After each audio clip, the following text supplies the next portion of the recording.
residents to the Dr. DC podcast. My name is producer Richard, and across from me is the Doctor, thine itself. Thine self? Yeah. Hello? I'm full of green beans and Chardonnay. Let's do this. Good morrow, my lord. Yeah. Thouest talk about the weird and wonderful world. Can't put "est" at the end of something that's not a verb. Each fortnight we talk about. Yeah. No, it's 2 weeks, isn't it? Yeah, that's every 2 weeks. Yeah, that's not shit. true. Twice a fortnight. Yes, there it is. We talk about the weird and wonderful world of DC while fielding questions. Wow. You literally have had a sip of white wine. I'm not drunk. I'm just weird. I don't know. Could be both. Woo! Spring break. Yeah, that's right. Take off my top. White wine's a spring break drink, right? Yes. When you was summer in the Hamptons. Yeah, I'm going down to Daytona Beach with a bottle of Shard. I mean, if I drink enough white wine, I might shard. Glass, Shard glass. Yeah. Change it. Yeah, drinky version now. Yeah. We have a review. Yeah, baby. Mm-hmm. It's a 5-star review, number 135 from TikTok. That's right. Oh my God. Our residents are cool too now? Oh, we're so young. Young and hip. cool. Yeah. Oh yeah. Let's see what thine have to say. You're really writing checks your mouth can't cash. It's not the first time, won't be the last. Okay. All right, here we go. On here, but got inspired by my favorite. Let's see if I can. How do I? How does this work? What are you doing? I'm just trying to get it to play. It was playing. Yeah, but it was playing really small. I wanted to see it big. Oh, for fuck's sakes, just play it. But if it could get better, then But better for whom? This is an audio medium. for whom? For I.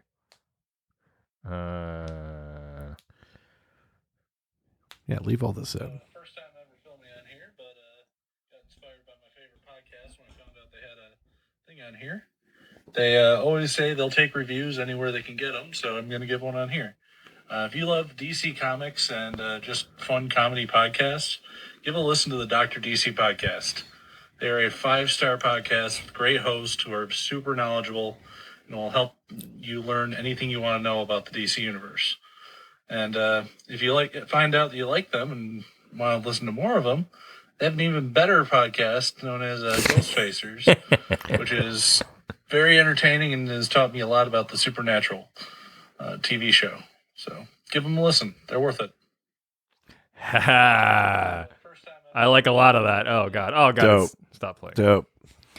Thank you, James. So Thanks for being so young. Unlike me, the oldest thing I've ever done, holding an iPad, trying to play. Holding an iPad. How do you make it bigger? Yeah. I want it. It's too small to see. Then I took a photo with the iPad. I like that. That's like a joke in The Office. Yes. That's my father-in-law. Yeah. Just the big fucking iPad everywhere he goes to. Yeah. He loves hooking as many Bluetooth things together as he can. Then he goes His subpar Bluetooth items. and then it's like, why isn't it connecting? Yeah. Happens all the time where he calls us and he's like, there's something wrong with your internet. It's like, no, we talk to other people. Yeah, like, yeah. It's There's something wrong with my Chony iPad. And oh, he's not listening, but if he is, love you, KP. hey, I do too. That's why I know such specific things about you. Yeah.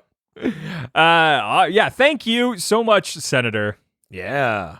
Love this. We've gotten voicemails. Now we're getting videos. I love this shit. Yeah. Show us your appreciation. Yeah, so the rest of you, step it up. Yeah, multi-format appreciation. That's what I ask for. That's what I demand. Stump, I saw that you made it onto the Omni hockey feed the other day. Oh, here we go. You pull that off again, you better be wearing a Dr. DC shirt. Holy shit. I'll count that as a review. If you make it on air and you're wearing a Dr. DC shirt, that 100% counts. I'm getting really, speaking of sports, I'm getting really excited because the full season of NBA starts next week. Yeah, and you're a sporto now. Yeah, I much more prefer to say that I'm that over than a comic book nerd. I mean, you could prefer it. I'm not sure it's true. Yeah. Not seeing a lot of basketball cards in here. Let's put it that way. Yeah. That would make me cool. Yeah. Nothing's cooler than collecting. Mm-hmm. Yeah. I mean, getting more stuff is always cool. Yeah, that's true. I'll agree with that. Yeah. Until that hole in your heart fills up. Mm-hmm. That's what I'm either going to retire or fill the hole, and then I'll read. Ooh. Ooh. Sometimes using read will fill the hole. Yeah. How about you retire after you fill Reed's hole?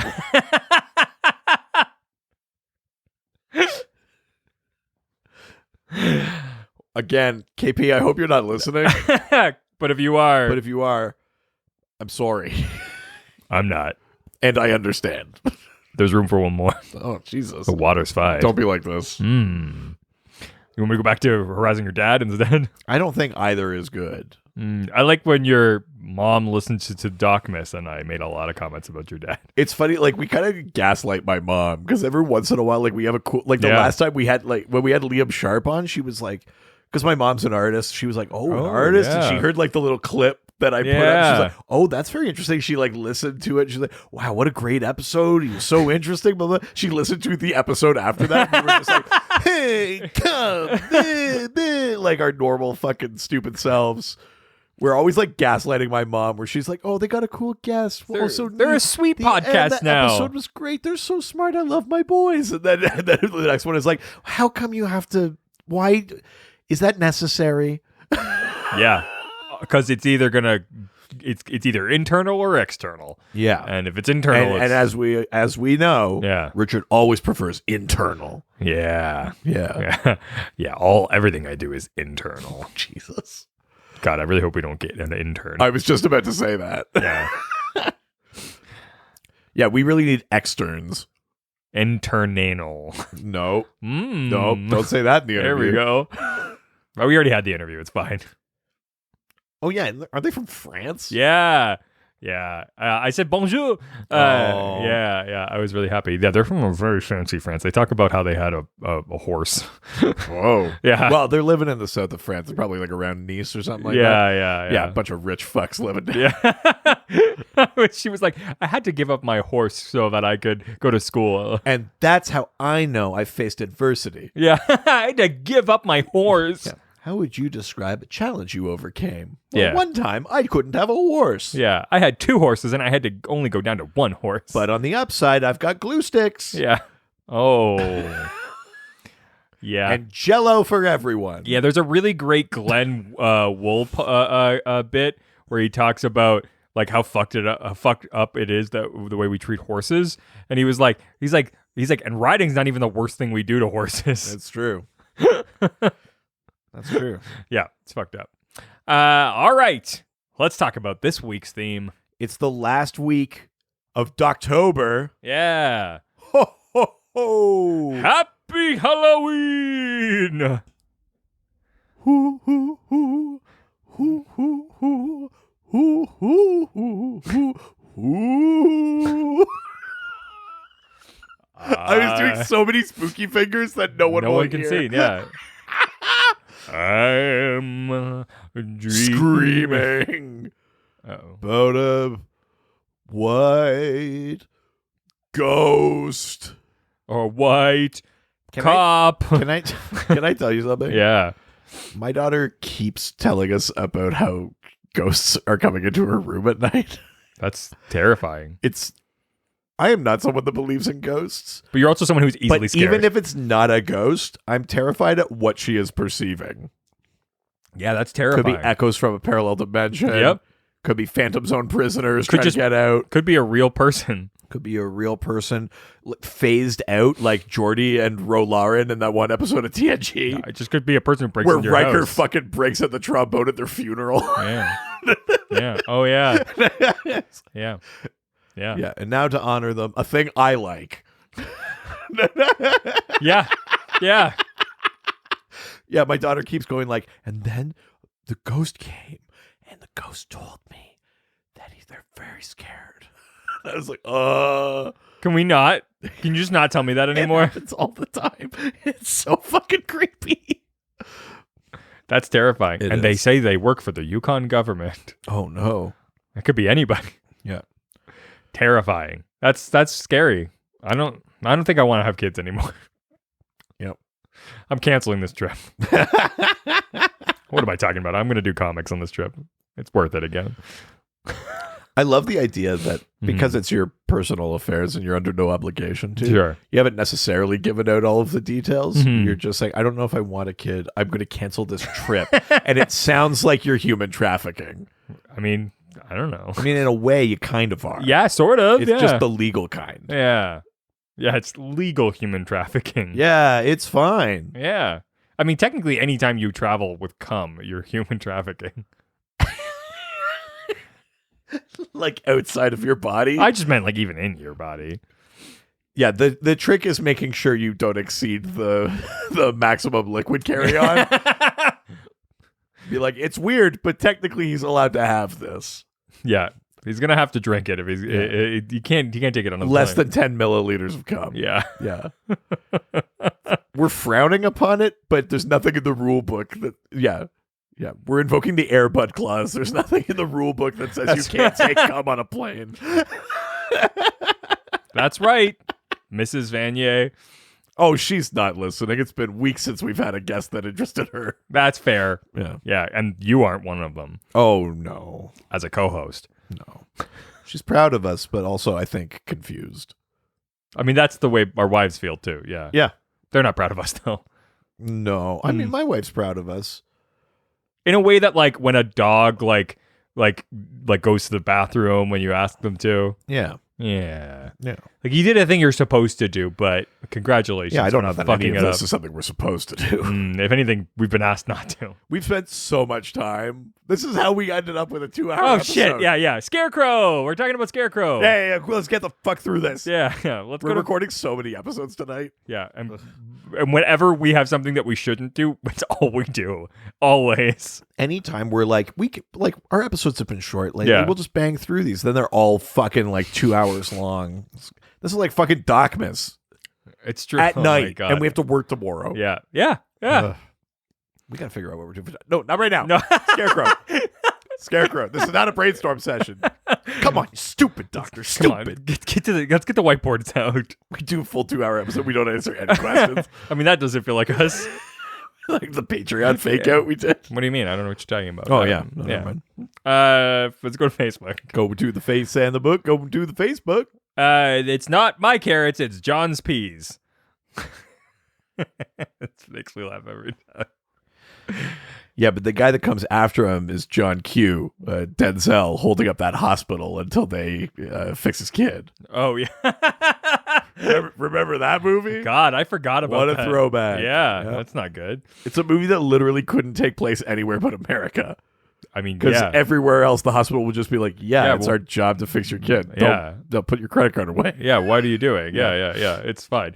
One of my favorite things that they do on Reddit sometimes is like, if a really popular upvoted article is about like how much somebody had to pay for something for medical in the States, there's always one like 2 posts down that are like the same post but in Canada, and it's always like a blank piece of paper. Yeah. It's very mean, but I like it. Yeah, I mean, yeah. Canada rules. John's Peas asks, how do y'all feel about the Titan TV show version of Crane? Okay, I have a proviso here. I have not seen. Oh, I know, but I have. I haven't really seen this season yet because I'm waiting for it to be available somewhere legally for me. Mm-hmm. You have no such compunction. No. You've been watching. That's right. So if it's possible to do it without big spoilers, Yeah, I can do that. talk about the version of Scarecrow, version of Jonathan Crane that is in this season of Titans and what you think of him. Yeah, so I like the part where he fucks Dick. No. I mean, God, I wish I fucked Dick. And I don't mean the character. Yeah, I was clear. Oh. But you'll take the character. Yeah. But he wouldn't because Brent Thwaites does not wear hand-me-downs. That show is all beautiful people. Yeah. God.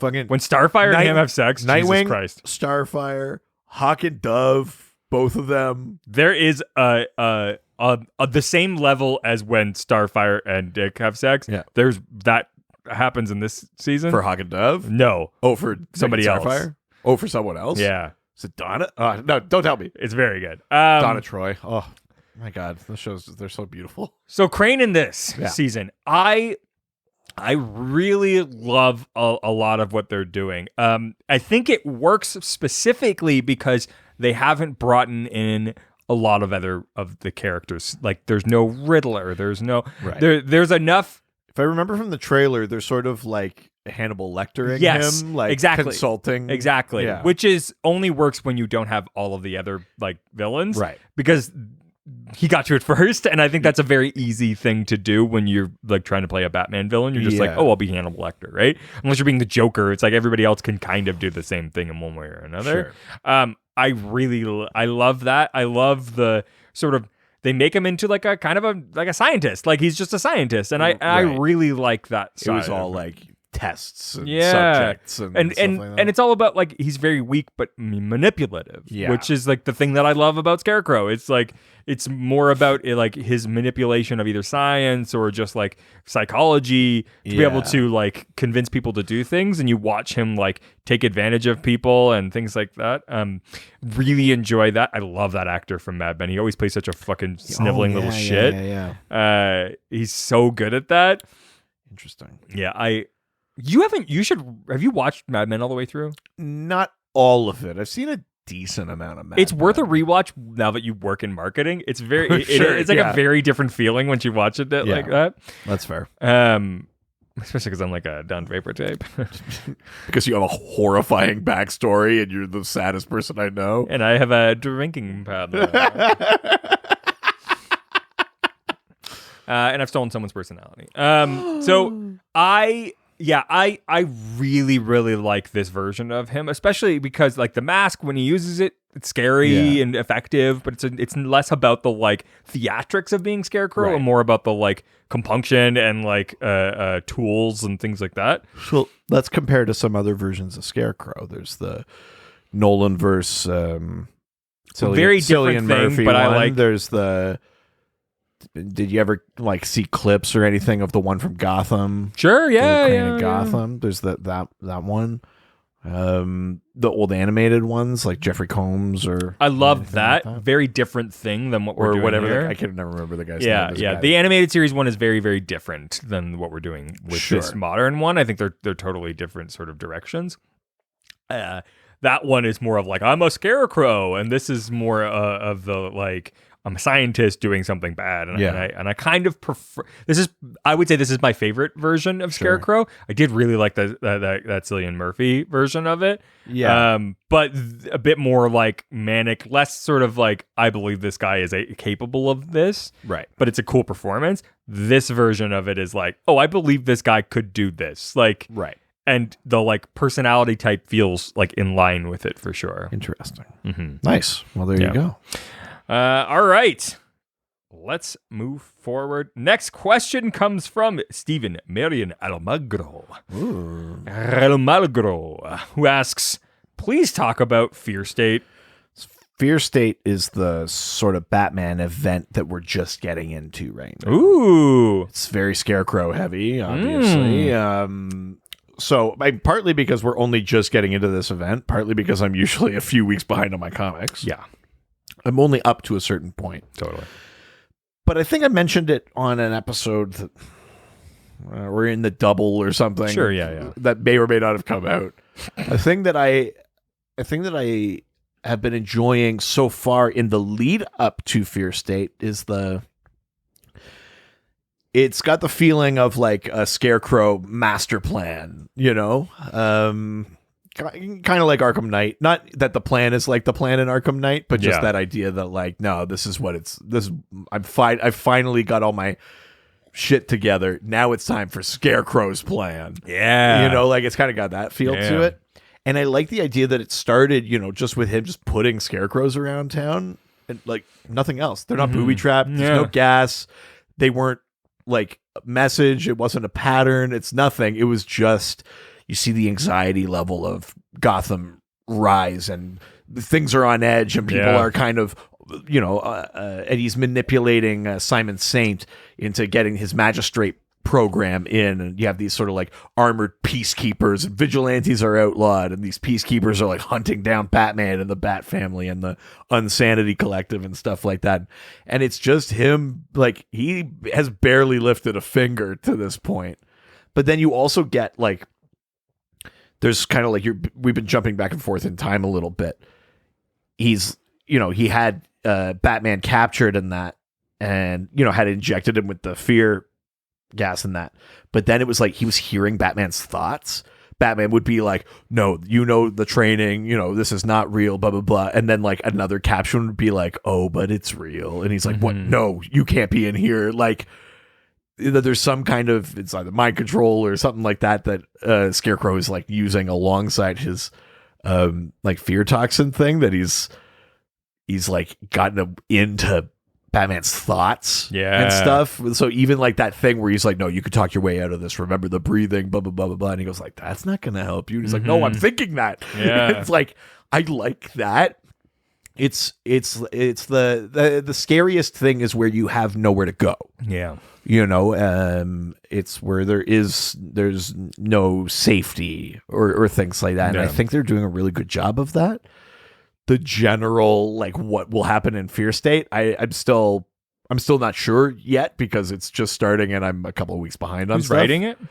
It's across all the Bat books, so lots of different people are participating in it. It's James Tynion is the main Batman book, but it's going across like Nightwing and Harley, and all sorts of shit. So, yeah, it's cool. And I do feel like generally, weirdly, there aren't like a lot of what I would call great Scarecrow stories. No, I mean, in my opinion, like when you're like, what's a seminal Two-Face story? Like, there's a couple of things you could bring up. What's a seminal Joker story? There's a few things you can bring up. What's a great Penguin story? You could probably come up with one or two.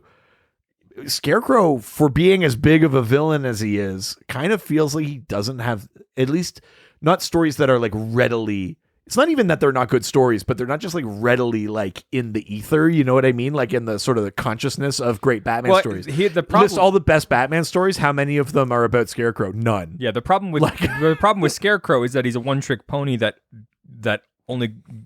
is a bit hard to like grasp. Like, you can go fear more of a one-trick pony than Riddler. But Riddler is like, I mean, serial killers leave clues, right? Like, I guess, yeah. The like fear-based toxin thing is, but like, not trusting your own. You know, I think that it's just, I think it's a little bit more abstract. Yeah, maybe that's it, or I mean, you're probably right, I guess. It's just kind of funny to me. Scarecrow is like a pretty big Batman villain and like a fan favorite. Like, people like Scarecrow, but when you're just like, what are the best Scarecrow stories? You go like, I don't know. It's like an issue here. When's the last time you could just be like, oh yeah, this one from these creators, that Scarecrow is. Yeah. That's just like not a thing. Yeah, it's a missed opportunity for sure. Weird, yeah, for sure. I'm stoked about this because I'm a big stand for Scarecrow. Yeah, I mean, if it's anything like some other kind of big stories, it's possible that eventually they'll just collect Fear State and it'll have all the tie-in issues. 100%. That's what I'm. And when that happens, you should probably go for it, because if you like Scarecrow, this is probably going to be like the most meaningful, most modern kind of Scarecrow story you can get your hands on. Yeah. All right. Next question means we're leaving Facebook and heading on over to Twitter. Tut Twitter. Tut Twitter. Tut Twitter, Master Wayne. First question comes from Hey Hong. It's Braydon. Something's wrong with that donkey. No, he's just very uptight. Hey Hong, Braydon. Yes, the donkey rises. You don't think he rises, this donkey? Oh, I think he might be a donkey. Somebody said SAS at work today. I know. Turned around and looked at me and went, SAS. What's great is that if you haven't, subscribe to our Patreon and check out Double Dose number 2. Yeah. Our 50-minute long-form improv Alfred Begins movie. Yeah, this will make a lot more sense. Yeah. Also, if you haven't, work for me because the inside jokes get even better. Yeah. It's been real bad the last few years not having anybody to look at when this stuff happens. Now I finally have somebody I can go, There's an outlet. right? There's an outlet Yeah. now. Oh, God. So often I was just like swallowing my blood. Yeah, you finally have a personality at work. Yeah. I can, well, no, I still have to hide it, but at least I can like point it at somebody. I know, but it feels like we're like secret lovers or something. Things get said in the office and you just look at me and like eyes wide. Yeah. Like, Remember? Yeah. It's like, I know. Remember the Be cool. Remember the weekend in the orchard? Just Oh. Sorry, I just remember the weekend in the orchard. Actually sounds very romantic. Right? Yeah, that's nice. Remember the weekend at the Vancouver Comic-Con? Oh, yeah, coming up. Oh, yeah, baby. So, Braydon asks, Crane is fascinated with what terrifies people, but what is Jonathan Crane afraid of himself? Right. Everything? He's a pretty scared guy. Well, here's the interesting thing. Depending on versions and where you are in the continuity. Yeah.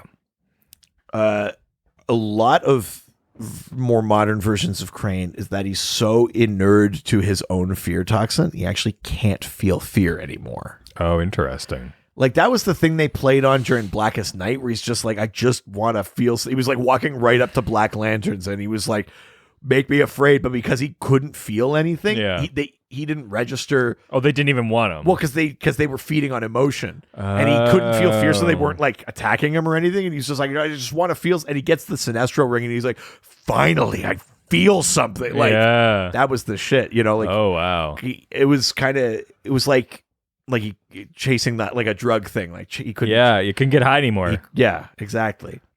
Never get as high as the first. So sometimes there's that he can't feel fear anymore. And the reason he's inflicting it on others is he's like, maybe something will make me feel something. Because there's other versions where he's so afraid of things that he uses fear to like make other people. There are some versions, I think, including the Nolan verse one, where he is literally afraid of bats. Yeah. And that becomes its own kind of weird, kind of psychotic obsession with Batman and things like that, and making his fear afraid and things like that. But I think weirdly, if you look back in the comics, including his original, Scarecrow is actually a character that appeared in the Golden Age. Really? Not very much, though. Only a couple of times, and then he appeared a lot in the Silver Age. Sure. Scarecrow is a very old Batman character. Wow. And if you look back at a lot of those old stories, Golden Age and Silver Age, I think the thing he was afraid of was birds. What? I guess because it's a scarecrow. Yeah, he was afraid of. He was afraid of birds. So he was more afraid of robins. Sometimes specifically crows, but he was like, yeah. I mean, maybe they played that too. I can honestly say I've never read the Golden Age Scarecrow appearances. Sure, yeah. But I think in those like early ones and in the Silver Age, that was like the fear Jonathan Crane had was birds. Not specifically bats. I think the bats thing came where it was like, wouldn't it be more poetic if? Mm-hmm. And they kind of like amended a little bit.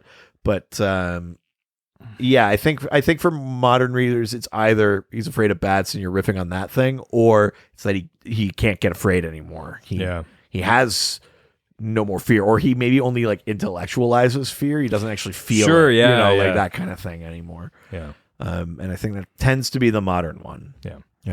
All right, next question comes from Colin J Video, which sounds like a 90s like chain restaurant character. Yeah. It's me, Colin J Video. Come on down for slappy fries or whatever the fuck. Isn't that the thing that we called the poutine? Well, that's crazy fries. That's crazy fries. Sorry. Slappy fries are presumably worse. Yeah. Here's your fries. It's just a full potato that we shoot out of a cannon at you. It's slappy fries. It's slappy fries. They hit you in the face. Eat the fucking potato. Yeah. Come on down to O'Dooligans. Yeah. We'll shoot a fucking potato at your head.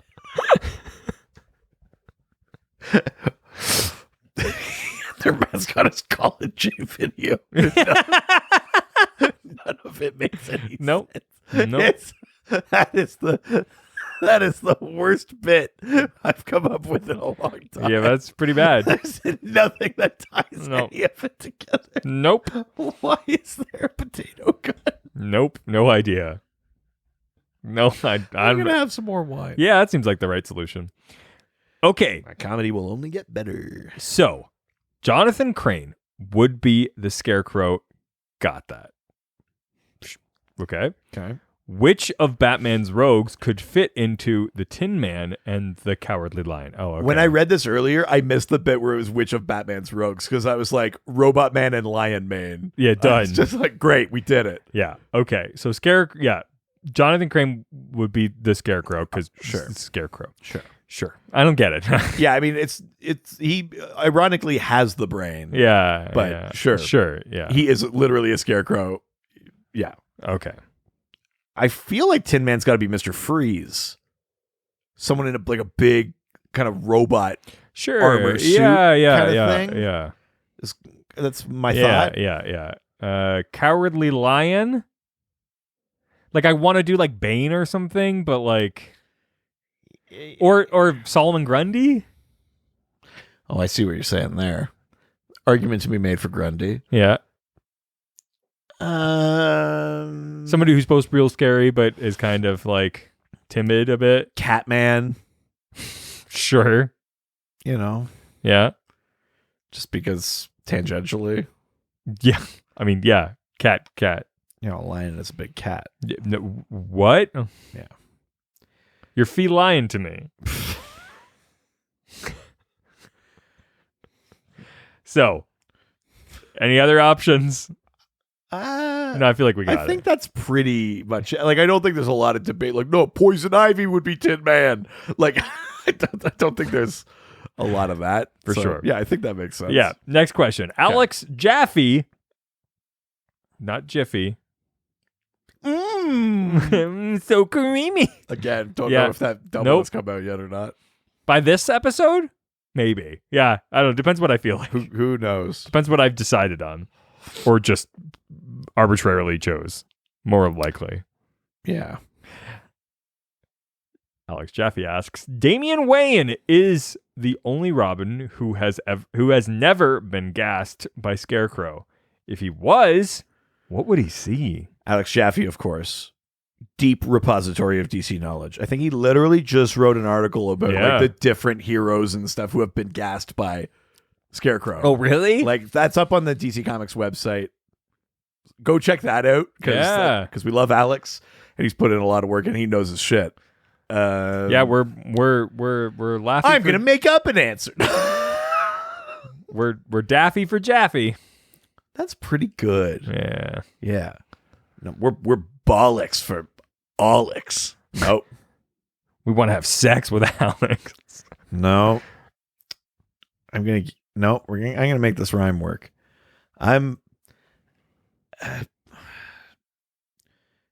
What do you think he would see? What would Damien Wayne see? Oh gosh. What is Damien afraid of? He's like he's forced to like go to a public school. Yeah, I mean, some kids are like, let's play hopscotch, and he's just like, what? I mean, let's make a TikTok. The idea of like just the human interaction. Yeah, being like a normal kid. I think it's either that or it's like that his true fear is like crushing disappointment from Batman. Sure, he truly does want his. Yeah, or from Nightwing. You know, like he loses the respect or the love of like Dick Grayson or something like that. Like maybe that's, I think maybe even more than Batman. Yeah, something like that. Be like, you were never good enough. Like, you're not my Robin. You know, like that kind of like. My God, Damien, are you wearing an Old Navy T-shirt? Ew. Damien's a poor. Yeah, it's terrifying. Yeah. He's not head to toe in Brooks Brothers. He has like the actor's nightmare, but instead of like forgetting his lines on stage, he like forgets how to use a sword. Oh, he's just like clumsy. Or it's that thing where like you know when his fear is he loses his skills or he forgets shit or whatever. You know when you punch in a dream sometimes and it feels like you have like pillows for hands. Yeah. Mm-hmm. Yeah, maybe it's something like that. Yeah. Or, hear me out, spiders. Yeah, because that's the thing. I don't know. They're pretty scary. Boo. I'm in a really like weird position as a parent. Yeah. Where I don't want to raise my daughter, A, to have my fears and hang-ups. Sure, yeah. And B, I want to raise her to be curious and interested in things. So when there's a spider in the house, I have to not immediately freak out and kill it. Yeah. Or have someone kill it. I have to say, like, no, spiders are our friends. They're good. Don't run away. Come on over. Have a look. Even though you're like gripping with white knuckles. I did this the other day. I was like, let's put him outside, okay? Yeah. We won't kill him. We'll put him outside. And I got a paper towel. Yeah. And I held it, and I got the spider on the paper towel. Yeah. And it just like, it was coming towards me. Oh my God. And I was like, I kind of turned away from my daughter. I crushed the spider and killed it in my hand. And then I just pretended to go outside and drop it outside. And then I was like, and now it's time to get rid of the paper towel. But I'd fully killed it, but I had to like lie that I was setting the spider free. Oh my God. And then after my wife was like, why didn't you just leave it? And I was like, I'm not having a spider lay 1,000 eggs in my house. Fair. Yeah. At least your wife has never done anything to make your daughter think that something is scary. That isn't. You're leading to something, but I don't remember what. Being inside of like, I don't know, like some sort of like animal like zoo or something. And maybe your wife ran away. Do you know what though? That didn't phase my daughter at all because my daughter was like 1. Yeah. But yes, my wife is deathly afraid of snakes. And someone brought which one I out. guess is what is that? Herpetophobia. Oh. And yeah, so someone brought one out and she ran away and left her daughter there. Fully ran. They had it out of the thing, and I had my daughter. She was like 1 at the time. I had her in one of those like just things you wear like out front of your chest or whatever. And I was like, "Hey, honey, look at this." She was like, "What?" Just ran. So funny. Yeah, someone love that story. Yeah, no, that hasn't. Yeah, my daughter was too young for that to have affected her. Yeah, no. If she was now, she would have just thrown your daughter at the yeah. You can have it, snake god. Yeah, she does not like snakes. That's true. I never understood that. Snakes don't bother me. Yeah, I think it's just one of those. It's just like you can't intellectualize your way. It's like fear, like a true fear, true phobia. It's not a rational thing. Definitely. All right, next question comes from Le Diable Blanc. Yeah, the White Devil. I mean, all of us. Yep. Yeah. Who sent this question? We did. Yeah. We did. I don't know what you're referencing. The stone cutter. Oh, yeah. Thank you. In which storyline is he scariest and why? This is the problem. It's tricky. There's at least one story where he's kind of Hannibal Lecter-y, like they kind of like what they're doing in Titans. They kind of go to him for insight. And I think those kind of things can be scary because it's that like it's the veiled, it's the threat of like it's too easy. Yeah, like is he really it's contained? Too easy? Yeah, Richie. He's just like contained in there, but is he? Could he get out? What happens if like we built too much of a relationship? Like if he gets out, he's going to come for me, kind of shit. Mm-hmm. In the New 52, they went. The New 52 had its own version of the extreme kind of thing that they did with Bat villains. Like Joker cut his face off. Sure, yeah. Mr. Freeze, they briefly had retconned it where like he didn't even know Nora, that she had been frozen for like 100 years and he just decided they were married. Oh. Which I don't think... No, I don't hate that. I don't think it's 100% bad, but I don't know. I don't think people liked how it was executed and shit like that. I didn't 100% hate that, but it was like, how do we make this worse? Yes. And for the Scarecrow, he like literally like stitched his mouth together so he looked like a scarecrow. Sure. But that just felt like not in his character. Yeah. Like he's not like a self-mutilate, like I don't know. I could see people like visually it's pretty gross and scary. Yeah. But is that really like scary? I think his arc was in Batman Legends of the Dark Knight, because they were like 12 Batman books at the start of the New 52. I think he was in that one mostly.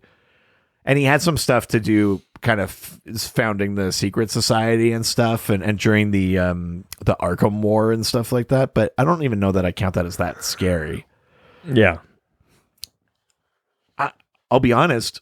It's not like I've read every Scarecrow story that there is, but he's probably never been scarier for me than he was in either the animated series. Yeah. Or for comics, I think Fear State is good. Like, I don't 100% like his redesign right now. Jorge Jimenez clearly has like a lot of like real like anime inspiration. So like I like a lot of what Jorge Jimenez draws, but the argument can be made that he is over designing characters. Yeah, like fair. There's too much going on. Yeah, and the Scarecrow right now is definitely an example of that. But that specific thing where like, even in Bruce's mind, the place where he is in control, sure, that Scarecrow is in there with him. Yeah, that is truly scary. I think it's maybe like that's the most unnerving piece of the whole thing. I love that idea of like, I don't even have to lift a finger. I'll just put like a fucking fake Scarecrow out. Yeah. You guys will tear yourselves apart. Like, I think that really works for me. I think that's pretty creepy.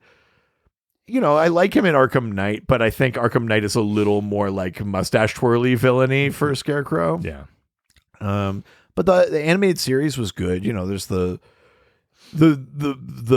episode where he, Batman is like fear gassed and he has to like face his parents who are like disappointed in him and shit like that. Yeah. That's where he has that like, I am vengeance, I am the knight, I am Batman. It's like, that's good shit. I like it. Yeah. I guess my answer is Fear State is the scariest I've seen Scarecrow. I have seen lots of scary Joker stories. I would argue I haven't seen that many Scarecrow ones. Fair. Which is sort of crazy. Yeah. I'm sure someone will recommend one to me, but like honestly, in comics, is Scarecrow scarier than Joker? No. Not really. He might be, you can make the argument he's a better character, he's more your favorite and shit like that. That's fine. But like, I don't think he's scarier. Fair. Yeah. I think Victor Zsasz is scarier than Scarecrow. Theoretically. Like, like even in execution, like when like a Victor Zsasz story, I'd be like, woo. Not even that I'd be like, oh, it's these issues. Like it would come to me, but I'd be like, that shit creeps me out way more than Scarecrow does, right? Yeah. I'm gonna make you see stuff rather than I'm gonna like fucking peel your skin off. Scarecrow is almost more like intellectually interesting for me. Like he's a cool reflection of Batman's methods, and like he's a great villain. I don't mean to sound like I don't think he's a good villain. I think he's like the perfect kind of Batman villain and deserves to be counted among without the top. a doubt. But as a reading experience, we just haven't. I feel terror when I read a Scarecrow story? And the answer is almost always no. Yeah. But Joker, Zsasz, there's other characters. There are other stories that creep me out and shit like that. But yeah. You could make him really scary, and they just haven't. You can. They just haven't. I just don't know that it's been done in a way where it's certainly not in a way where I'm like, oh yeah, I know the story. Because here's the thing. I mean, it's like because he uses this toxin, he can make you see anything. Like he could really like manipulate you. You could have like a fucking PT thing. Like I think that in addition to that, though, like I think it's very easy to intellectualize and be like, wow, that must have been scary for Batman. You know what I mean? As opposed to being scary for the reader. I think the threat of Scarecrow is maybe not always as high as Joker or someone like that, where like the experience for Bruce might be worse, but the experience for us, like I think we need more of like that he's just going to like shred his mind apart. Yeah. Like I will find out what makes you scared. And I don't care if you're like a vegetable at the end. Like I think you need a little bit more of not a physical threat like punching, but like a threat to Bruce's like being, that like his psyche might not make it out of this, as opposed to just like, oh no, my parent, like, so you can do it. I think it's in there, but yeah, there's another direction. Is that weird? No, I agree. Here's the problem always with Joker is that they're so hyper specific about, it's like, what makes this person the most afraid? And so often, because they're either like superheroes or they've told this very specific component of this character's story, they focus on those things rather than just doing a scary story. Right. It's always about like, what if your parents are disappointed? Yeah. As opposed to just like being creepy and scary. Yeah. And I think that's the thing. That's a good point, because, you know, like a character like Professor Pig is scary to me because he's like just taking people and carving them up and turning them into these kind of mindless like plastic surgery things. He's like, that's scary. I'm gonna make you perfect. And I'm like, oh Jesus, like that's scarier than most of what Scarecrow does. Yeah, because it's so like hyper focused on one person and based on what's been written about them. But I agree. Yeah, I'd love to see just like a fucking like haunted fucking like Hill House type like Scarecrow story. Yeah, I think maybe that's kind of why I like Fear State, because it's like citywide. He's just like, I'm just gonna amp up everybody. Yeah, that's cool, and I kind of dig that. Yeah. All right, next question comes from our favorite religious representative. Ooh, Chris Chan. That's right. Who asks, why isn't he a more prominent member of the Sinestro Corps? Fair question. Yeah, so Blackest Night. Yeah. They have to deputize members of the different colored corps, so they have more firepower to take on the Black Lanterns, take on Necron and stuff like that. And so the rings go out and they attach to heroes and villains of Earth, because that's where they are. Yeah, Lex gets a bunch of them. Lex gets the orange ring, and then that compels him to get more, because it amplifies his greed. Yeah. But Scarecrow gets the yellow ring. And like I said, in Blackest Night, he's kind of wandering, and he's like, I just want to feel something. Yeah. And Black Lanterns are like, you don't feel anything. I'm not bothering with you. And he finally gets like sassy. He finally gets a yellow ring, and there's this moment in Blackest Night where he's like, yes, this is my moment. Yeah. I'm gonna. And then Lex looks and goes, no, it's mine. Oh, yeah. And he rips the ring off of Scarecrow and takes it, and like, because he's got the greed thing. But we never go back to Scarecrow as a member of the Sinestro Corps. Why isn't he a more prominent member? I would argue, I mean,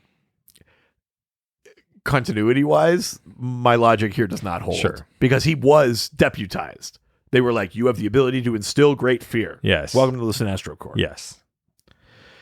I think, though, having such like a broken sense of fear probably keeps him out.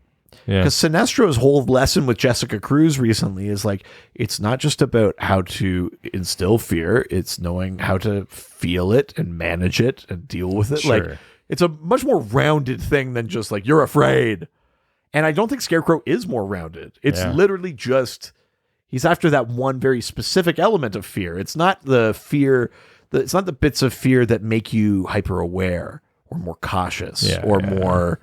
You know, like fear is a much more complex thing than Scarecrow makes it. And I think I would argue that under normal non-Black Lantern crisis circumstances, he wouldn't have gotten it. He doesn't qualify. Yeah. He doesn't meet the sort of roundedness of like emotional capacity that the Sinestro Corps members have.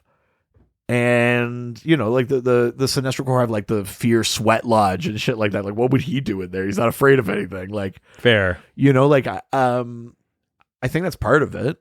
Fair. And I also think he would just get outclassed. And it's partly like he knows fear, he understands fear, but again, he's so intellectual about it. Mm-hmm. And like, sometimes things are just scary, and it's not that you're always afraid. Like, he's always like, what are you afraid of? Yeah. But like, some things are just scary. It's not like what you're like. Exactly. You're like, afraid of the deep ocean, but that's not the only thing that can scare you. But Scarecrow would be like, all right, ocean it is. We're like, ghosts are scary. Like, you could. And I think he's just, I think he's a big fish in a small pond when it comes to like the cosmic idea of fear. Yeah. Scarecrow's ultimate contributions to the well of yellow energy of fear are minimal, I would argue. Yeah. Compared to a being like Arkillo or Crib or, you know, Lissa Drac or whatever. Like, there are beings out there that are truly terrifying and wreak horrors. Yeah. That would make, you know, what Scarecrow does by comparison look pretty pale. Yeah. I think that's why. Fair. Yeah. I totally agree. Yeah. Next question comes from Scarecrow's Mail Life. Okay. All right. Who asks, what was the probable decision to switch over from using a gas form of toxin to the most recent Scarecrow design using syringes? Even though the gas is still seen, it feels like injections have been the more popular constant design choice lately. That is true. Certainly, this kind of new Scarecrow design that Jorge Jimenez has out fits that. It's kind of you should just look up like Scarecrow Fear State, and you'll see what he looks like right now. Yeah, but it's also what they've been doing on Titans too. Right, and they did it in the Arkham games. That was his thing. He had the syringe fingers. Yeah, I think if I was a writer, I think the thing I would like about it is that it's a little more personal. Like gas, but is like literally like there, it's out there. Well, that is an interesting. And also like the Joker gas thing is like maybe they're too close. But the fear toxin, like you're just up close to someone, you stab them with it, and then it's in them. Like, yeah, you breathe in a gas and it's in you, but I think like it's literally more external.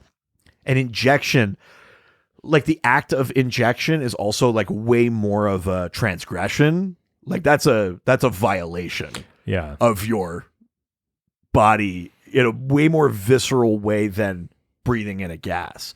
So like as a writer, seeing that happen, you're like, yeah. Like I think you get more of the totally the fear of it because it's like, oh God, he just put something in me. What did he put in me? Am I gonna die? Like it's in my blood.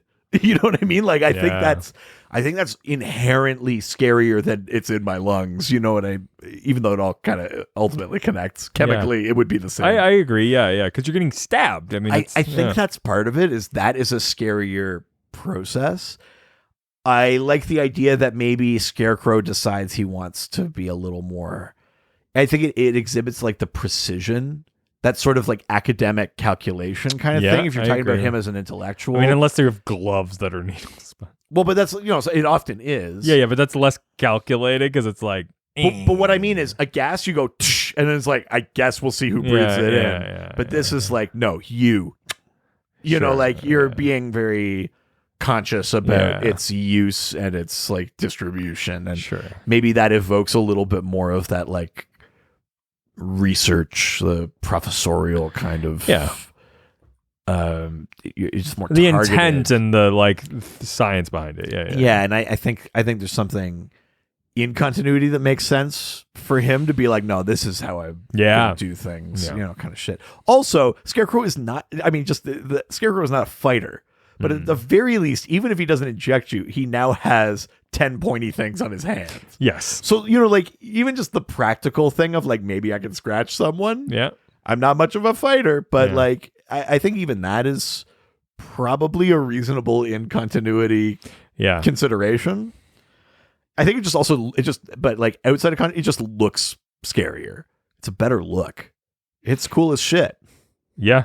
I totally agree. Especially when you think of all the things that makes you think of, it's not just the stabbing or the violation of your autonomy, but it's like, what are we meant to think about needles that they're unhygienic? It's not like he's replacing the needles every time he stabs something. He's not being a doctor about it. So now we're also invoking all of these things about like, like blood contamination and like disease, I think subconsciously it's playing on all of our fears of where have those been? I just saw him eating a Philly cheesesteak with those on and then he stabbed me. Like, I think that's in there too. Mm-hmm. Also, I looked up the fear state. Yeah. It kind of looks like Majora from Zelda. But you see what I mean? Like Jorge Jimenez has like a very anime inspired. Yeah. It looks like Majora. When you think of that Scarecrow, think of Punchline, what she looks like. Yeah. Think of Miracle Molly, the new character. They all kind of have this like Punchline less so, but Miracle Molly way over designed. She's got like 7 different patterns. It's like a Japanese like influence for sure. Yeah. Huge. I don't hate this Scarecrow design, but it is not my favorite. Fair. Yeah. All right, let's leave Twitter and head on over to Instagram. Now we're going to Instagram, take some questions and answer them. You all right? I hadn't told you before now, but I'm actually 14. Oh, you're just two kids on top of each other? Yeah. I'm one in the middle. Yeah, and you're going down for that gift you gave me at Docmas last year. We finally got you, you son of a bitch. Pretty sure you were the one who was going down. That's not true. I mean, we don't know what happened before that. Not was in that taken. image. Yeah, the moments before. Well, you know, got to prep. My finest moment. I shudder to think of Docmas this year. Just get me a normal gift. I've got some ideas. I'm just getting you a normal gift. I refuse to stoop. I've got some ideas. Jesus. On Instagram from the real Josh Gill. Nah, Gil. No, sexy Gill. Who asks, It's me, Guilford, Philton the Guilford Brimley. I like when we do these back to back. For you, it's been a week. For us, it's just moments. I'm going to talk to you about the diet penis. Yeah. Sounds like you're saying diet penis. Yeah, diet penis. Yeah. I like penis 0. I was in the thing. Now I love the thing.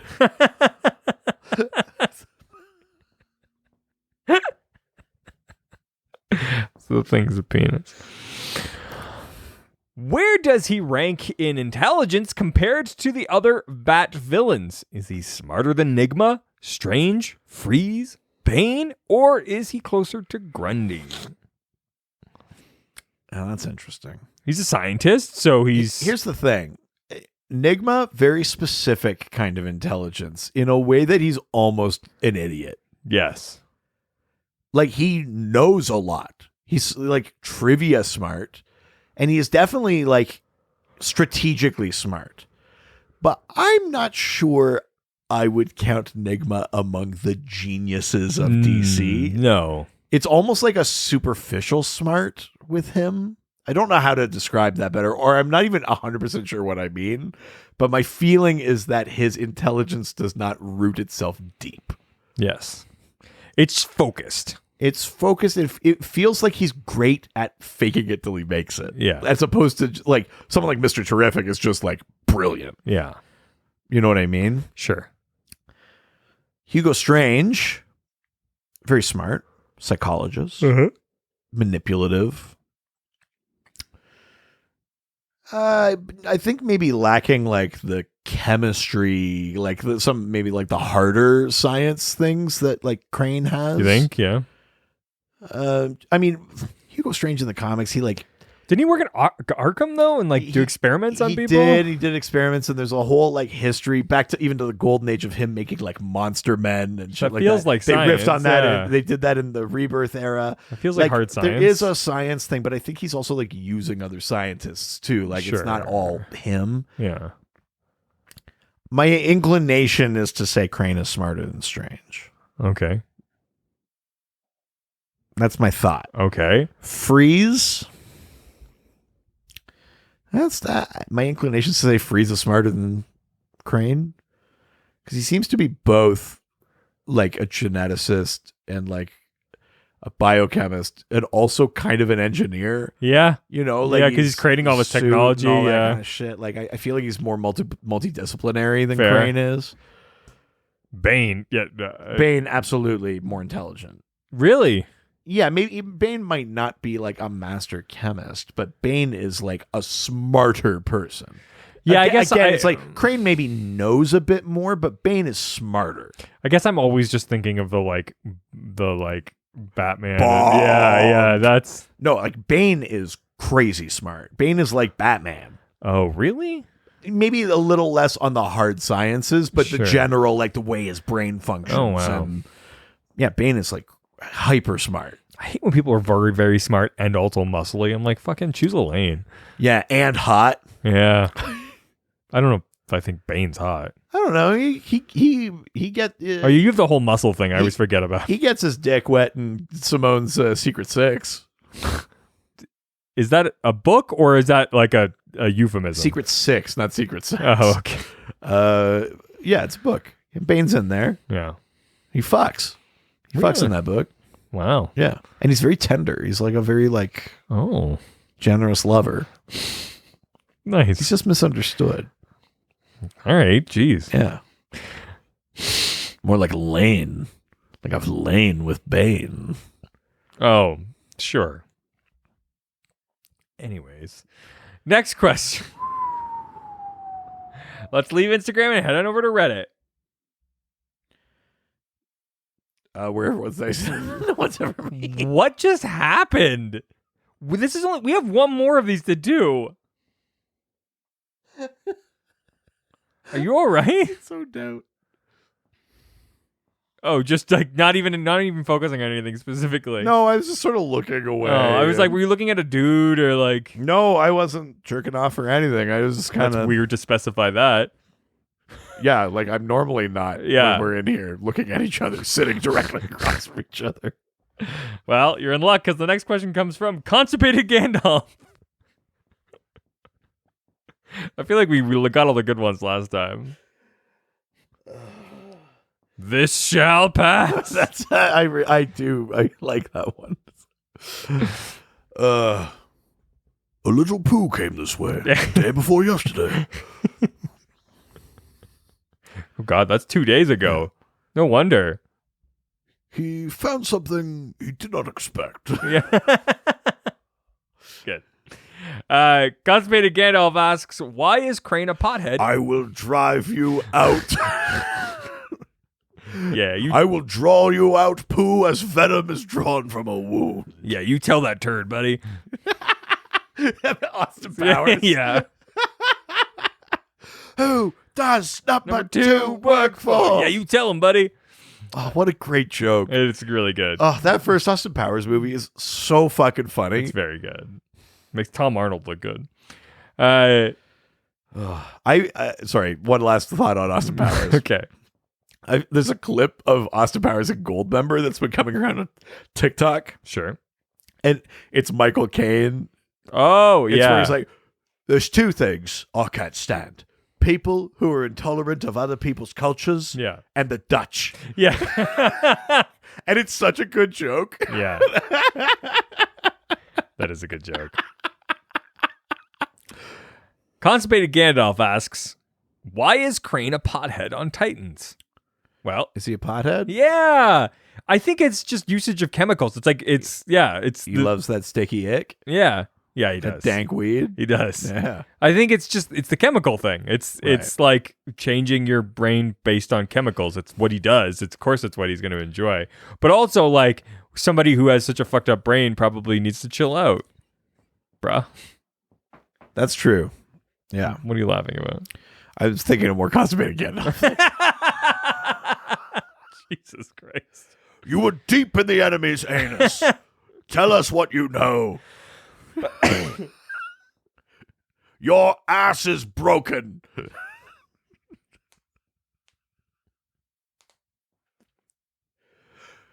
When in doubt, Master Meriadoc, follow your nose. You're a took of a poo.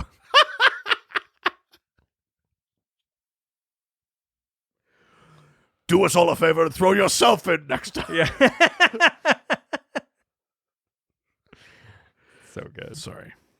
All right. So he's a pothead, huh? Yeah. He's a pothead. Yeah, I think it's just manipulation of That chemicals. might be the first time ever that I tuned out for an answer on this show. Yeah. Yeah, I was busy trying to answer it, and you weren't paying attention. My, how the turntables. Have turned. So good. All right, let's move on. All right. Next to the doc phone. Bring, bring, We've got a question. bring, bring. Let's hear it. Hey guys, it's Ryan Putney. I won't accept I that. promise this next phone call will not be as awkward as the last one, but this one is Already for shaky. the Scarecrow episode that you are planning to record. I was listening to your guys' some of your double doses about the pitching for ideas. Hell yeah. So it kind of inspired my question for this one. So I'm going to give you guys the task of what would you pitch to DC, WB, anybody who would be willing to work with the Scarecrow concept idea for a new story arc in the comics or something in a TV show or in a movie. But what elements would you add to the Scarecrow just to kind of freshen up the character? For example, in my personal opinion, I think it would be really cool if they made Scarecrow, Jonathan Crane, a permanent member of the Sinestro Corps. Make him a Yellow Lantern again, because I think that's just a concept idea that honestly was a missed opportunity when Lex took the ring from him in Blackest Night. I really think they should just right away make him a permanent member of the Yellow Lantern Corps. I'll be interested to hear what you guys think. I'm actually going to post something on the Discord eventually about my pitch for a story for Jonathan Crane, aka the Scarecrow. Keep up the great work, you guys. Love you, and I can't wait to hear what you guys think. Thanks. Bye. We love you too. That's dope. Right. So it's kind of a two-parter thing. Yeah. What is a Scarecrow story or type of story you'd want to pitch for comics or movies or games or whatever? Yeah. And what would you add to the Scarecrow mythos? What's like the take you would have? Yeah, I mean, the thing that I've been sort of pitching all episode, which is like, I would love to see like a straight up like anthology series, like a actual horror anthology series. You do it like set in Gotham, sure. And maybe you just involve like supplementary characters of Gotham. So rather than your like Batmans or superheroes, things like that, but you do something with like Gordon, or you do something with Alfred, and you do like a straight up horror. Right. Where these sort of like secondary or supplementary characters have to like deal with the problems themselves for whatever reason or not. Right. But each episode is sort of like them in an actual like horror situation. At the end, you find out that it's Crane, but it's them like dealing with like ghosts and like actual scary shit. Like make a straight up horror thing. Right. I think that would be a really fun sort of piece of that. Yeah. A thing that I would love to add to sort of the mythos was I'd love to give Scarecrow some sort of like magic ability. It's funny that you say that, because the thing I was going to pitch is that he's decided that his experiments have run their course as is. And he either steals or he borrows or he finds some like old book, and he starts just like in the way that Man-Bat was doing it out of curiosity as a scientist in Justice League Dark, he starts dabbling in magic. Yeah. And either convinces someone to do magic for him, or he finds a way to kind of learn some very like small stuff. This. He starts be like, no, we need to access actual fear, like deities of fear, or like old beings. I've got things it like that. I've got it now. So you pitch it like a fucking Crypt Keeper show where he's just the host of fear. Right. And this is how you bring up old fucking like ghosts and like classic DC horror books that they've done nothing with. Right. And that's how you do the anthology series, is you retell those stories. Right. So you can like reuse old fucking classic DC horror stuff. He's the sort of like host of fear, and he understands kind of fun it. too, yeah, yeah. I think that's what I want. Yeah. I do like the idea of Crane being like, I learned all I can scientifically. Yeah. Totally. It's time to start experimenting with magic. Yeah. And the occult. That would be and then so like, how do I fucking blend cool. my science with like there's a being with the power of fear. What if I use my toxin here, or I take some of their essence and put it in my toxin, or like that kind of shit. Some fucking like Do a ritual in the center of Gotham with a giant pentagram, and like I'm unleashing fear on Gotham tonight. Kind of like actual fucking fear. Like just the dread. Yeah, you know bringing what I mean? out Like, spooky shit. Yeah, I think that'd be rad as hell. And no like magic users really do that kind of thing. There's like occulty magic things, but nobody's like doing it with the intent of fear. They're using scary things to accomplish like tasks rather than to incite fear. Yeah, and there's other like necromancers and stuff, but yeah, like that his focus on just like I'm gonna get the purest vision of fear into this world. God damn it! Yeah, like, I kind of like that. Yeah, that'd be cool as hell. I think that's neat. Fuck yeah. Yeah. I like that. God, we're good at this. We're really patting ourselves on the back for this idea. Yeah, we've never done that before. All right. Next question. All right. Yeah, once I get there. All right. Oh, it really took me away. All right. We're leaving the doc phone and we're heading over to the doc scored. Give me the doc scored. Doc's my scored. I want to get scored and my Toxin scored. Doc's a scored. And a Doc's a scored. Nice. You had that locked and loaded. I'm impressed. I've been thinking about it. Cool. Jesus Christ. Next question. What happens when we record too much? I know. This is your fault. Hey, it's kind of your fault. I meant the listeners. Oh, sure. Fine, I'll let you off the hook. Thanks. Any excuse to turn on these. Next question comes from We've Only Just Done, who asks, which Scarecrow costume is your favorite? How would you design one yourself? So we know that this current one is sort of not your favorite. So what is? I'm really partial to the New Adventures of Batman one. Sure. So not the original animated series. That one's a little too silly for me. He's like literally dressed like the Scarecrow from Wizard of Oz. Yeah. But the one from the New Adventures, he's got like a kind of leather face mask. Yeah. And like a hangman's noose around his neck and that real wide brim fucking like American Gothic kind of hat. He looks like an old preacher. Like, I really like that look for Scarecrow. That kind of do that too. look fucking works for me. Yeah. I dig the Arkham look and shit too, like with the needles and stuff, but there's something I really, really like about that New Adventures of Batman Scarecrow. I think that one's my favorite. It's a really tight look. Relatively simple too. Like there's not a ton going on, but there's also a lot going on. Like old Southern preacher, hanged, leather face. Yeah, I love it.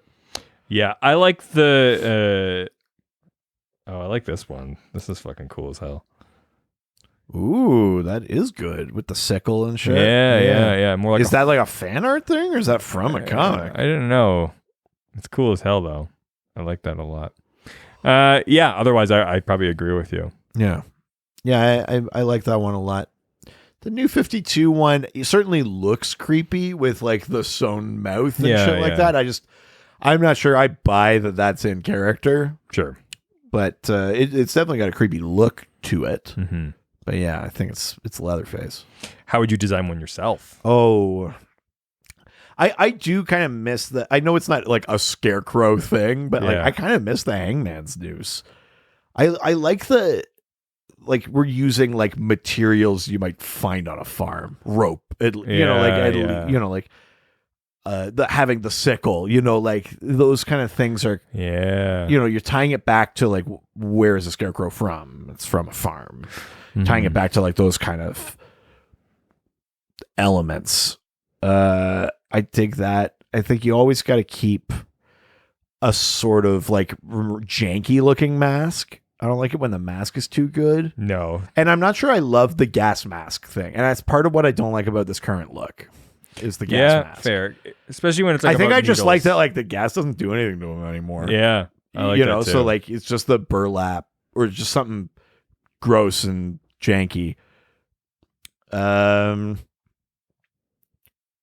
Yeah, I guess somewhere between that sort of preacher one and like the Arkham one. Like the idea that maybe on one hand he's got some syringes and the other he's got the sickle. He's got the fear gas stuff. He's got a burlap mask. He's got like a noose around his neck. And otherwise, like it could just be like ratty versions of normal clothes. And he's just like, I'm fucking here, baby. Like, yeah. I don't need him to look head to toe like he's dressed like a scarecrow. Like he doesn't need to be wearing like burlap sacks on his feet tied with rope or anything. But like, something where, it looks like a little like something happened to him in a field and he became this, like that. I think I want to evoke that kind of feel in a design. Yeah, I'd love to see one that looks like the Scarecrow from Supernatural season 1.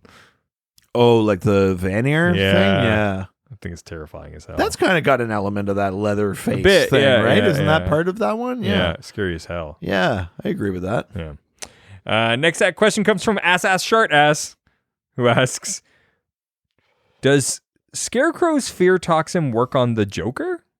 No. You're right, but... Okay. You're right. In comics, absolutely not. No. The Joker has a general toxin immunity, but Yeah. like Scarecrow's toxin is like nothing compared to what the Joker makes. Yes. He's fine. Yeah. But it's a fucking plot point in Arkham Knight. Really? Because Arkham Knight has this whole thing where Bruce has Joker's blood in him and it's slowly turning him into the Joker. And he's fighting it all thing. And part of what makes it hard for him to fight is that he's early in the game exposed to a lot of fear toxin. And so he has Joker talking to him throughout the game. Yeah. And at a certain point in the game, I can't remember if he gets dosed with fear toxin again or something, but like he can't hold it back anymore and Joker takes him over. Mm-hmm. And you are in Batman's body as the Joker. And you're like, oh, yeah, I feel this. And Scarecrow hits you again with the fear toxin. Yeah. And then you are Joker in Batman's body. And then you have a sequence where you live Joker's fear, which is being forgotten. Where he is not important to Batman and everyone moves on and no one remembers who he was or what he did or anything like that. And that's how Batman gets control of his body back in the game, is that the Joker, his advantage was Bruce was dealing with this fear toxin. Sure, and once he took over, he had to deal with the fear toxin and he couldn't. And Batman takes his body back. It's a plot point in Arkham Knight that the Joker is... I mean, it's not the Joker in his own body, so, you could, whatever. Yeah. I'm threading a needle here, but like it is a plot point in that game that Joker is affected by Scarecrow's fear toxin. Wow. Which is kind of interesting. Yeah, I mean, it's sort of the Joker, not the Joker. It's, I mean, it's a technicality kind of thing, but it's the closest example I can think of Scarecrow getting one over on Joker. Yeah. Basically. Next question comes from Damiana Dimak, who asks, does Scarecrow's fear toxin come in many flavors, or does she just stick to the classic, never changes the formula? Which characters in DC would you most want to see dosed with Scarecrow's Scare-All tonic? Whose trip would you be the most interested in reading? So the first part of that, he's always changing the toxin, adapting it, either for longevity or the how vivid the hallucinations are, or maybe it's to access a certain part of your brain, or in the case of Fear State, he's combining exposure to toxin with some form of mind control device or something like that to get into people's thoughts too. Like he's always refining, and that's the science kind of side, the scientist side. So no, there is not just a single fear toxin. There's versions as he refines it and tries to make it better and more effective and stuff like that. I don't know that he has like a one where it's like, this will only make you feel your third worst fear. Good. Like, I don't think he's ever that specific, but yeah, he's always working on it. So now, which character in DC would you most want to see dosed with Scarecrow's fear toxin? I kind of want to see Lex. Ooh, okay. I think it would be interesting, one, to finally like just prove to Lex, it's like, hey, your biggest fear, like, here is it in front of you. It's Superman getting like recognition and you not. Like, just like proving to him that like the thing that he keeps thinking it's not. Is that you're not good enough. Yeah.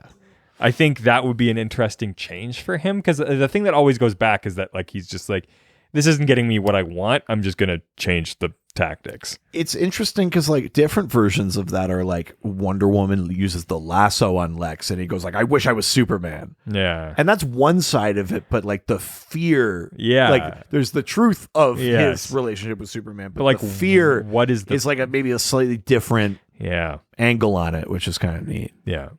Okay. All right. Who would I want to see dosed with fear toxin?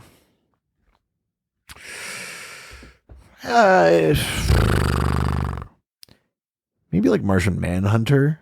It's just fire. Well, but no, I guess like, like we're talking about you need just to like a campfire. You need to upscale Scarecrow a bit. Yeah. And so, he finds some way to make his dose so potent that even like an alien physiology like Martian Manhunter is susceptible.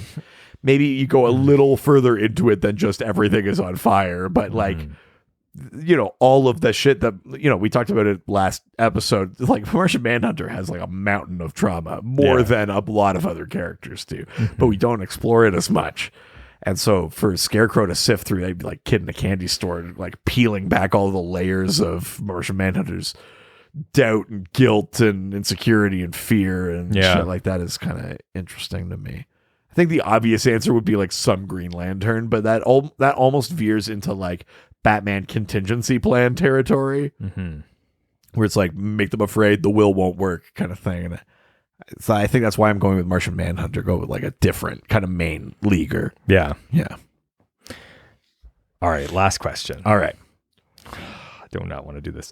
From Robert Battenhore, who asks, if Scarecrow injected you with fear toxin, sure, what would you both see? As descriptive as possible. Oh, okay. And if you want to be a little cheeky, guess what you think the other person would see before giving the true answer. I think I know what yours would be. What? It starts with you just like on a nice lake near the shore. You're fishing. Yeah. Then the current just starts pulling you out. And it's weird because you can see the other side of the lake, but the further out you go in the lake, the further the other shore gets. Like the whole lake is stretching, the way the universe expands infinitely. Before you know it, you can't see the shore anymore, behind or in front of you. And you're just out in this boat and you feel the waves kind of rocking you, and the waves are kind of not on a pattern. Can't tell if it's just because the wind is choppy or how the currents work, or maybe something is moving underneath you that's jostling, redistributing the waves, hitting the boat. And you kind of have to peer over the edge.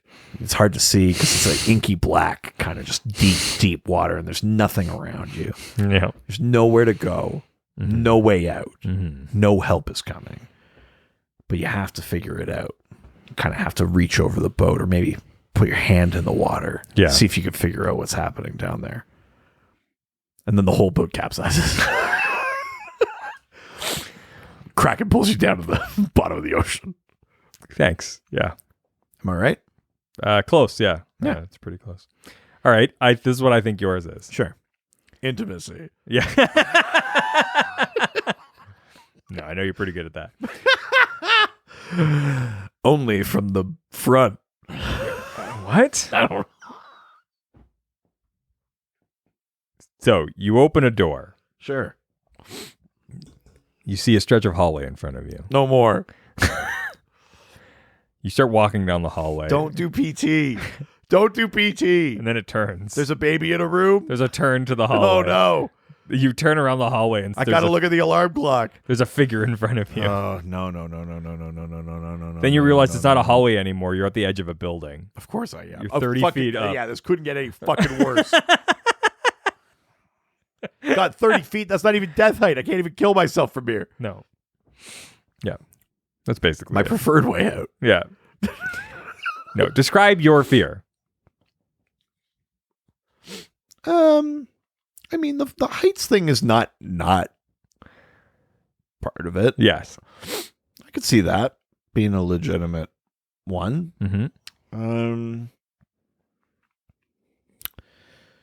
Yeah, I don't know that I have like a worse kind of really tangible fear than that. I mean, I really don't like spiders, but like I think the heights is worse. Yeah. Unless a spider pushed me off of it.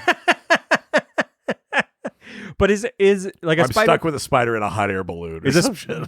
Like, is the spider the size that could push you scarier than a small spider that is moving erratically? It depends. Yeah. It's like the size of the spider and the size of the space. Yeah. Small spider in my car and I will drive off the road. Sure. Small spider in my house, I could fake it. Yeah. You know?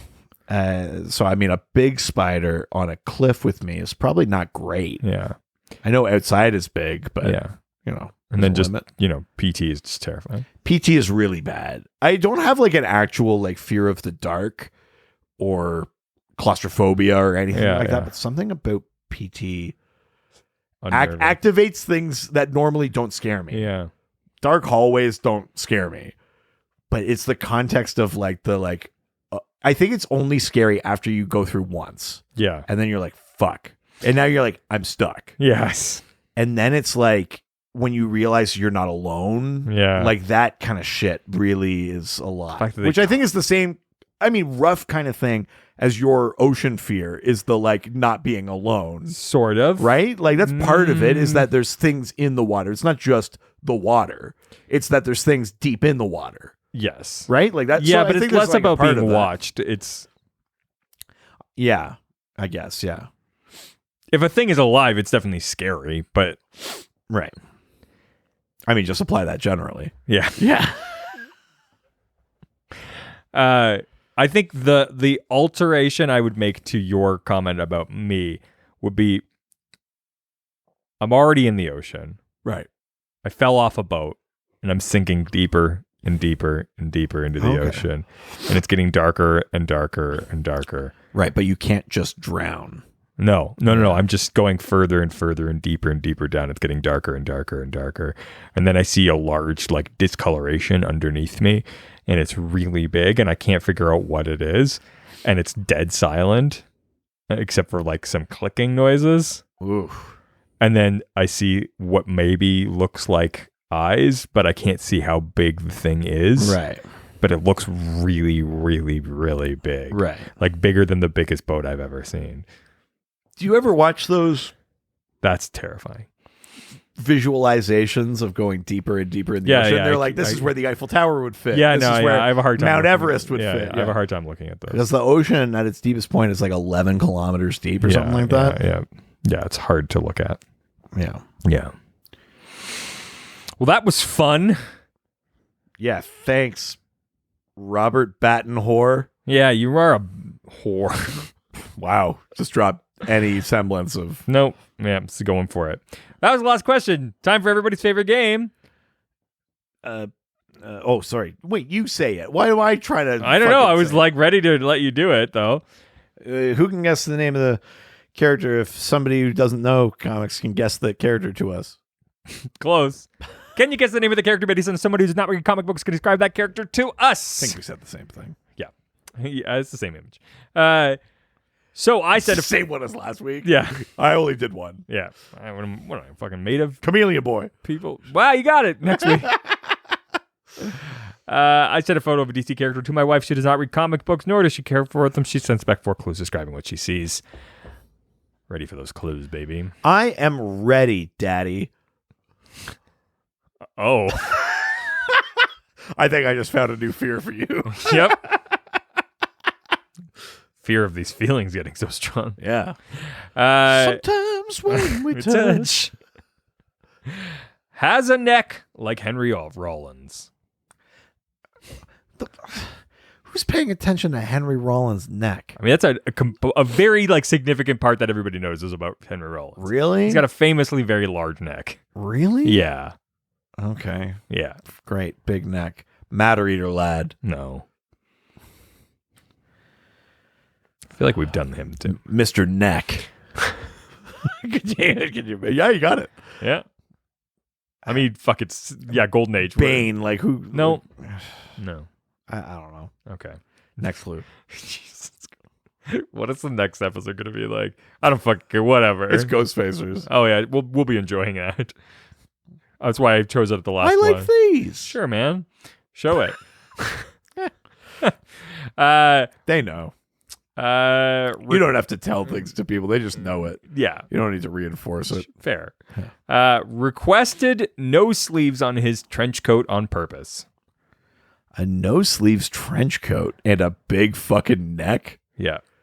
Is it Harm? No. Is it no sleep? It's not Manchester Black. Is it Manchester? No. A no sleeves trench coat. Hang on.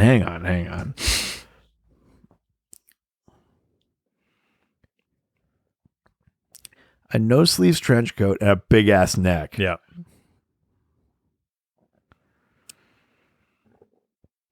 Is it like a Kryptonian? Is it like non or something like that?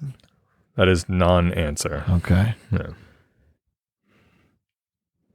A no sleeves trench coat. Yeah. And a big ass neck. Yeah.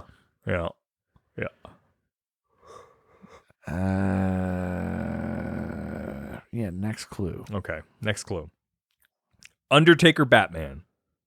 Is it Batman Who Laughs? No. Is it Midnighter? Nope. No, we've done Midnighter before. Nope.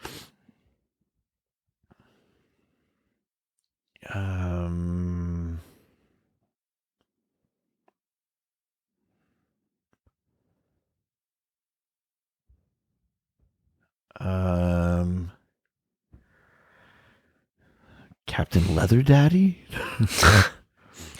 Great. That'd be a good clue. I just want something that says Dad likes leather. You mean Leather Daddy?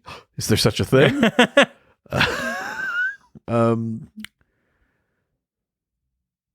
Undertaker Batman. Yeah. Sleeveless trench coat. Mm-hmm. Big ass neck. Mm-hmm.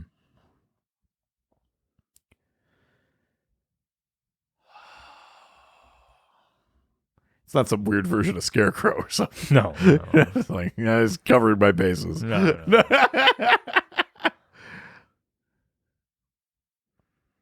This interesting. 10-eyed man? No.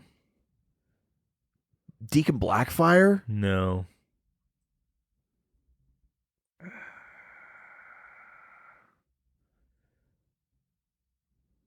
Okay, last clue, I guess.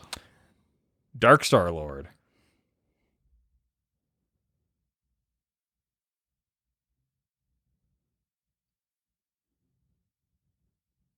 Wrath? No.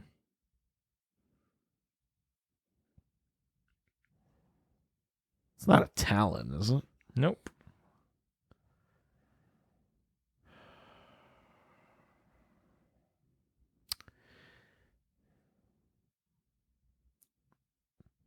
Should I know who this is?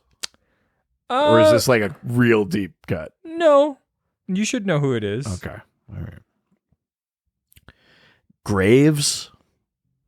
Nope. Is it? We've already done Frankenstein. It's not Frankenstein. No. It's... I mean, it's not a different Dark Multiverse Batman, is it? It's not like the grim Batman or... No. You're on the right path, though. Okay. And it's not the Batman Who Laughs. Nope. It's... Is it Bat Mage? Nope.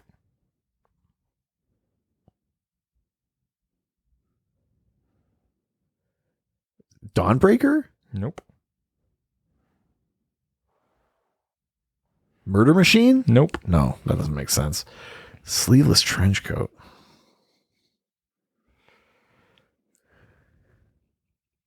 It's not Barbatos, of course. Nope. It's not Mindhunter. No. Well, now I'm just naming Dark Multiverse Batman. That's getting further from it. It's not the Merciless. Nope. It's not the Drowned. Nope. Getting close, though. Am I? Mm-hmm. I don't feel like it. Red Death. No. It's not. It's Black Monday. No. Oh, fuck. The Batman Who Frags? Nope.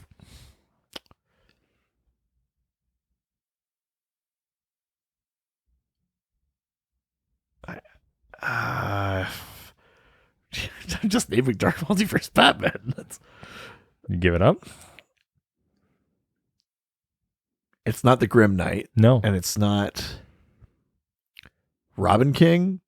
Nope. Getting close. It's not the Darkest Knight because Nope. he doesn't have a discernible costume. Mm-mm. It's not. I've already done Batmage. It's not B-Rex. Mm-mm. It's not the Pearl. It's not.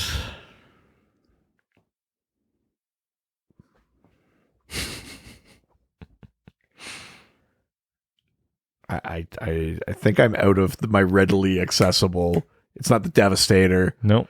I'm out of my readily accessible Dark Multiverse Batman, I think. It's not a Dark Multiverse Batman. Okay, then how am I close? You ready? Yeah. It's the Heretic. Oh, motherfucker. Oh, son of a bitch. Fuck, of course it is. Of course it fucking is. Damn it. Yes. Fuck. Fuck. Yeah. You were like circling the drain. Yeah, fuck. Damn it. You're right. Shit. Oh, that was good. Killer of Damien Wayne. That's right. Damien Wayne clone. Yeah. Yeah. Crazy. Fuck. The fucking Heretic. Yes. Oh, that was a good one. Yeah. That Hell was yeah. good. We would love to hear if you residents got that. He does have a big ass fucking neck. Yeah, he does. Shit. It's very funny. Yeah. That's good. Well done. Maybe you can let us know if you got it to this week, or maybe send us a question for one of the future episodes. We've talked about it last week, but next week we're talking about the Aqua family. Yeah. So it's not just about Aquaman. The Aquamily. Any of the characters from Aquaman's corner of the DC universe. Fuckwa Emily. No, I don't like that. Fuckwa Emily. Uh-oh. Fuck Aunt Family. No. I mean, that's worse. I feel like we're saying the same thing. Uh-oh. I died in Korea. Yeah. now, you can say that. That's fine. So funny. What are you wearing? Why don't you send those to our various social media platforms like our Facebook, Dr. DC Podcast. and then on Twitter, At Dr. DC. or Instagram, Dr. DC Podcast. and then on our email. Dr. DC Podcast at gmail.com. That's right. Or our subreddit. r/Dr_DC. Don't forget the dog phone. 208-917-3238. 208-917-DC. If you're nasty, like Ryan. Yeah, Ryan's nasty. Yeah. Ryan's in your area. I love that we did that this morning at work. That was really funny. I was like, the light in both of our eyes came up because we're like, this is the moment. We've been making this joke for so long. I know. God. We're so repressed. Yep. You can check out our website. DrDZPodcast.com or .ca. We got one at the beginning of this episode. We love those 5-star reviews. Yeah. Give them to us. And if they're not on Apple Podcasts or Facebook, take a screenshot. Or send us a link give if us it's a on link TikTok. or whatever. Yeah. And speaking of TikTok, Ooh, Daddy's on TikTok. follow Daddy on TikTok Yeah. at Dr. DC. I'm sure there's already a lot of daddies on TikTok, but And there's a lot of people saying Daddy on TikTok. yeah, it's great. It's a great platform.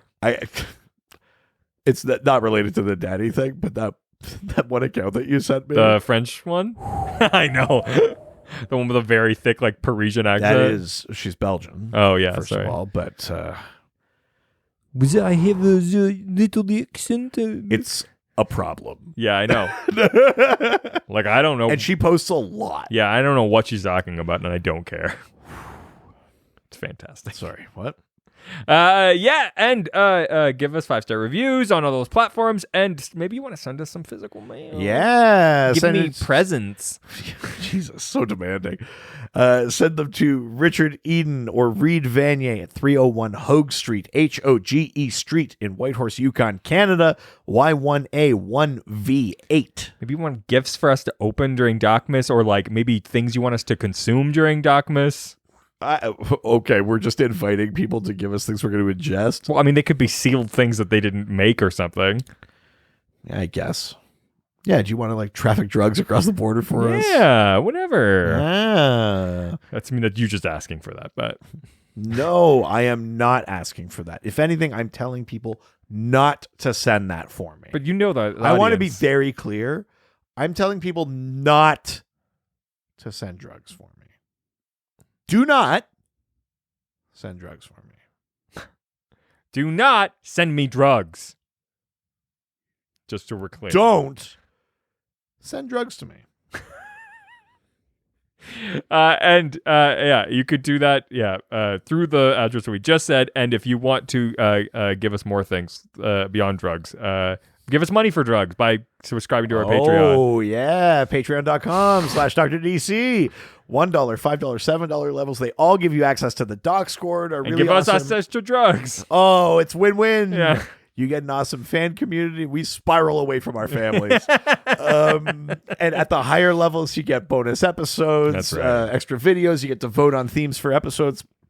All sorts of fun stuff. And it helps support us and our habits. Speaking of supporting us, subscribe to our other podcast, Ghost Faces. Yeah. We face the ghost when others will not. We're right. watching every single episode of CW's Supernatural. We're talking about real world monster lore, behind the scenes trivia. Jesus. That is, God, we're talking about fears. That is going to haunt me. What you just did there, it seems like it was nothing, but you like curled up and closed your eyes and went, and my dick went inside me. It was like, nope. That was mine. Not today. It's so creamy. Superman peanut butter. Yeah. Superman hot cocoa. Yeah, check out Ghost Facers. It's all right. Ciao, ciao. Adios. Heroes, they always fight for what is right. Live with danger and adventure, they are men of might. This was a Brain Freeze podcast.